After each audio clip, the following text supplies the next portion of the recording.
We all know the story. Trench coats, Russian hats, Sparks Steakhouse, Paul Castellano and Tommy Bilotti sprawled out dead on East 46th Street. But what became of the mobsters who made up that infamous hit squad? Let's check it out.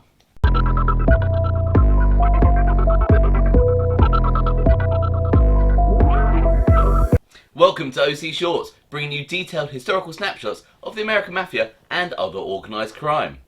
Feel free to subscribe if you like that sort of thing. In the next two videos, we're going to be taking a look at both the shooters and backup shooters who made up the Paul Castellano hit squad, quickly reviewing the key highlights of their criminal careers after that infamous December night in 1985. The four designated primary shooters picked by John Gotti for the assassination of Gambino family boss Paul Castellano and his underboss Tommy Bilotti were John Carneglia, Vinny Artuso, Eddie Lino and Sal Scala. Out of the four gunmen who opened fire at the two mobsters who exited the Lincoln town car outside Sparks Steakhouse, John Carneglia completed the most important part of the deadly assignment. Whilst Lino and Scala were taking out Bilotti, Carneglia and Artuso were given the assignment of killing Gambino family boss Paul Castellano. However, Artuso's gun jammed, so sole responsibility for assassinating Castellano fell on Carneglia, which he did without hesitation, shooting Big Paul in the upper body and face. And with Castellano on the floor, Carneglia finished up, coolly pumping in a couple more rounds into Big Paul's head, whilst Artuso struggled with his faulty weapon.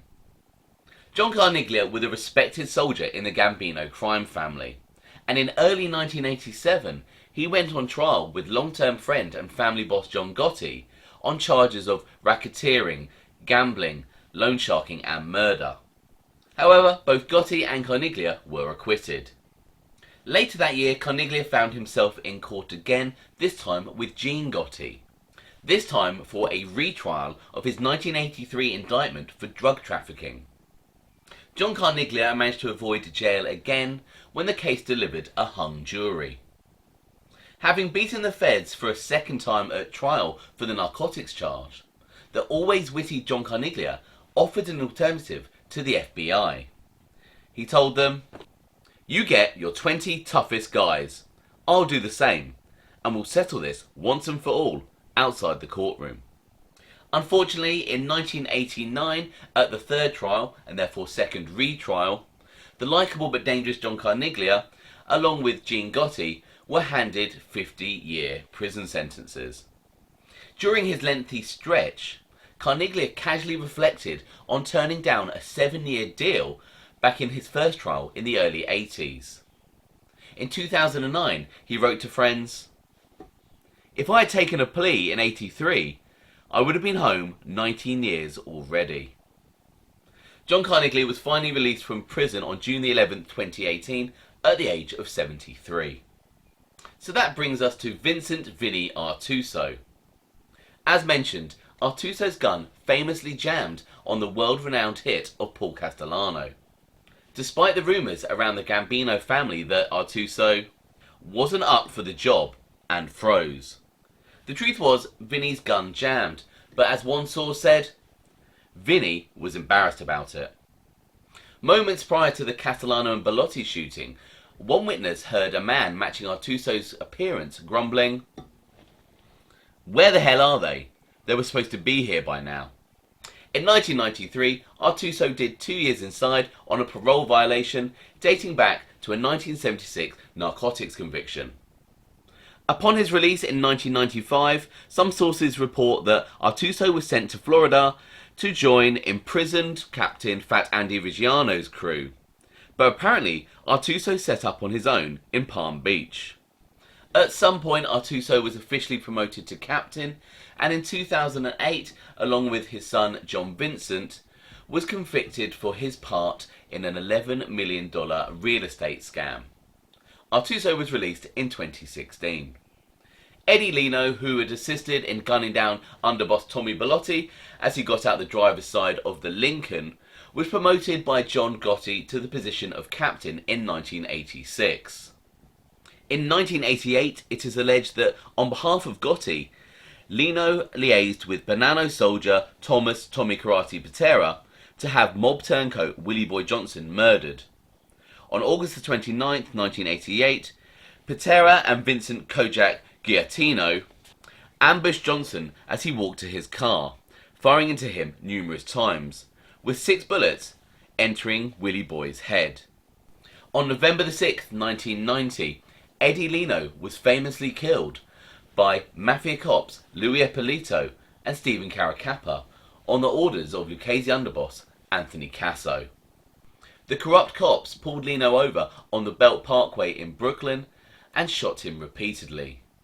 Most theories conclude that Eddie Lino's killing was revenge for the unsanctioned murder of Paul Castellano. However, it is speculated that there may have been alternative reasons that contributed to Lino's death.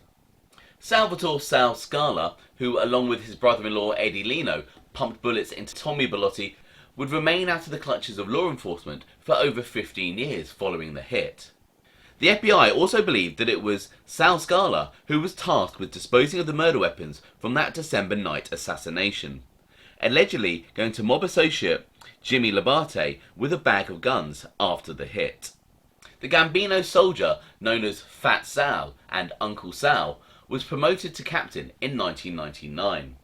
In 2001, Sal Scala was convicted of extorting the owner of Cherry Videos, a Long Island pornography store. He was sentenced to 63 months inside. Pretty steep, considering that Scala allegedly only received $50 as part of his crime. Whilst coming to the end of his sentence in 2007, the Fed slapped him with further charges relating to tax evasion and extorting $2.5 million from Manhattan's VIP club. A sneaky move by the Feds, who could have included these charges alongside his original extortion indictment in 2001. Scala's lawyer stated that if these charges had been included with his original conviction, that they would not have added a day to his sentence. At this time, Sal Scala was actually in a prison hospital, and he had complained about his poor treatment after doctors had initially failed to pick up his cancer, and then had delayed his treatment by a year. On the new charges, Scala asked the judge for leniency in his sentencing, saying, "My life is at jeopardy. I'm still in pain. I'm not getting treatment for pain. All I want to do is come home and see doctors, see what has to be done, and get things done. I'm not looking to come home and go socialising."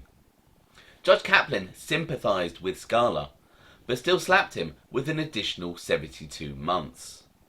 On December 30th, 2008, Sal Scala died of liver cancer whilst in federal prison.